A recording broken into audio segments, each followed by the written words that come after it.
Breaking news, mismong si US President Donald Trump ang nag-anunsyo na ang Israel at Hamas ay nagkasundo. Pumayag din ang Israel na kanilang i-withdraw ang kanilang mga puwersa na nasa Gaza sa loob ng 72 hours. Pumayag din ang Hamas na lahat ng mga bihag na nasa kanilang kamay, 48, 20 rito ay pinaniniwala ang buhay. Lahat ng ito ay ibibigay ng Hamas. Sa loob ng mahigit 2 taong digmaan sa pagitan ng Israel at ng Hamas, ito na kaya ang tunay na kapayapaan na inaasam ng maraming mga Palestino? Hindi kaya ito ay paraan lamang ni President Donald Trump at ni Benjamin Netanyahu upang makuha lahat ng mga bihag at pagkatapos nito magsasagawa ng matinding pag-atake kontra Hamas?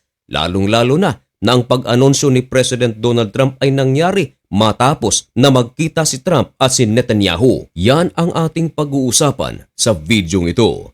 Pero bago ang lahat ay huwag kalimutang mag-subscribe. Samahan na rin ng like ang videong ito at i-click ang notification bell. Napakalaki kasing tulong yan para sa aming mga content creators.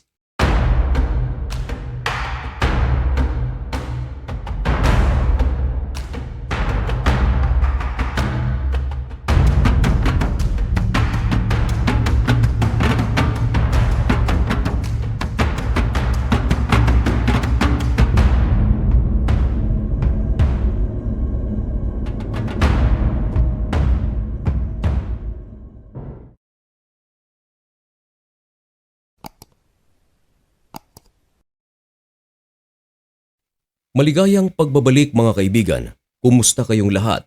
Ngayon ay October 9, 2025 at nagbabaga at napakabagong balita ang ating ihahatid sa inyo.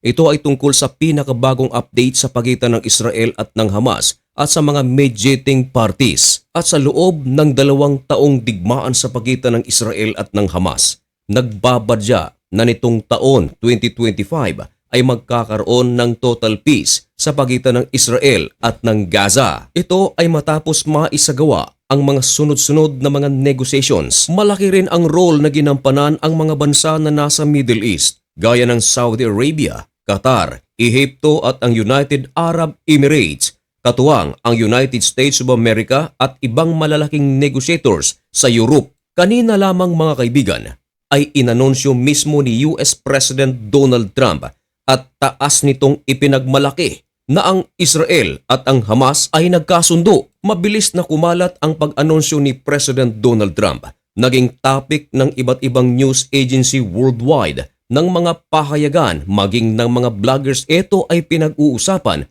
sapagat ito mga kaibigan ay napakalaking bagay. Maging ang mga Palestino ay pinakakaasam-asam ito. Pero mga kaibigan, dumating na sa punto na ang mga Palestino ay galit na sa Hamas sabagat gustong-gusto nila na magkaroon na ng kapayapaan sa kanilang bansa. Sabi kasi nila mga kaibigan ay pagod na raw sila. Nagalit ang mga Palestino sapagat ang Hamas ay tila pinapatagal pa na tanggapin ang proposal ni President Donald Trump. Pero sa wakas mga kaibigan, ayon sa ulat ng The Times of Israel, inamin na ng Hamas at ng Israel na nagkasundo sila. At ito ngayon ang inanunsyo ni President Donald Trump. Maraming mga eksperto ngayon ang nagsasabi at marami sa ating mga commenters ang nagtatalo-talo dahil pumayag ang Israel na kanilang i-withdraw ang kanilang mga puwersa na nasa Gaza sa loob ng 72 hours. Now, bakit malaking issue ito para sa Israel?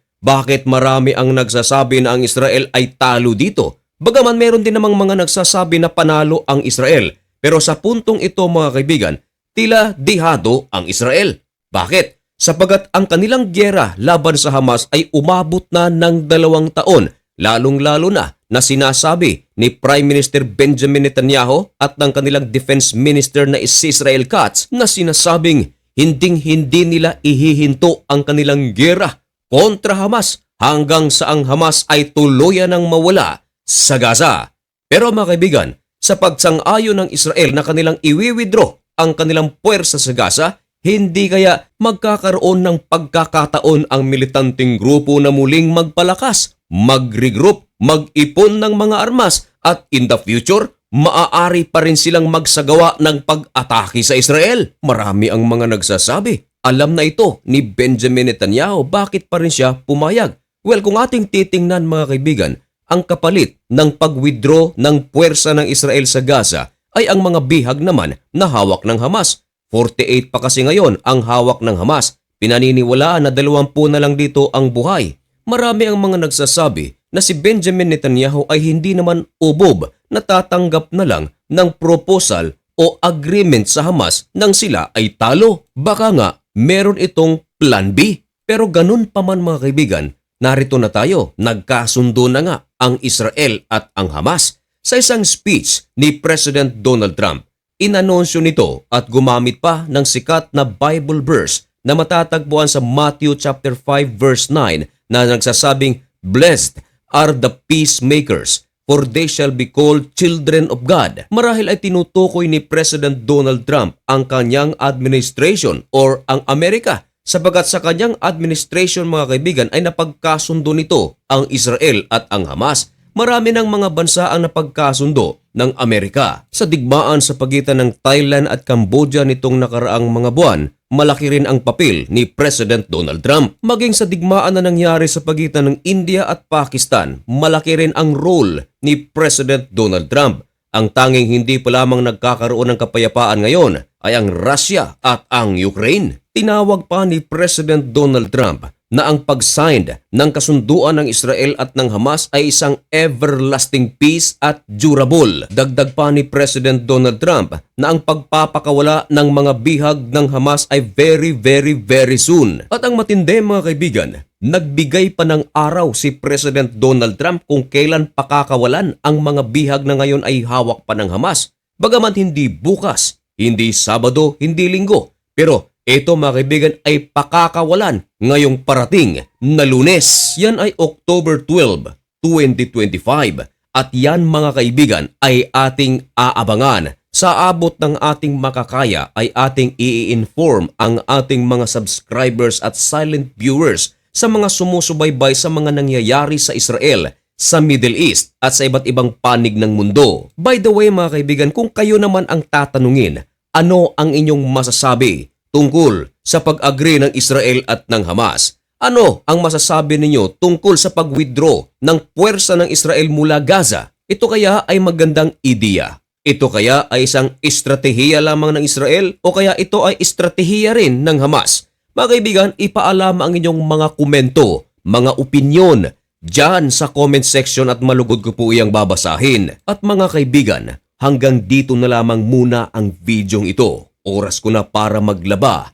May God bless you and thank you so much for watching. Goodbye!